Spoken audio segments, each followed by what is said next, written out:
Да не би да сте артист? Не, психолог. Ако не искаш да показваш картините си, тогава си намери работа. Не ме обиждай, аз съм художник. Знам как да излекувам страха ти. Ти помагаш на всички ни, но ти самата нямаш отдушник. Започваш да полудяваш.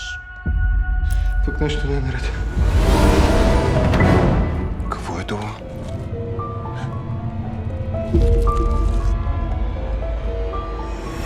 Ти не можеш да ме излекуваш. Просто исках да ме обичате. Оли, Дай ня. Давай, изгори ги всичките. ти ме предаде, лъжкиня! Не си хаби думите. Нямам нужда от теб.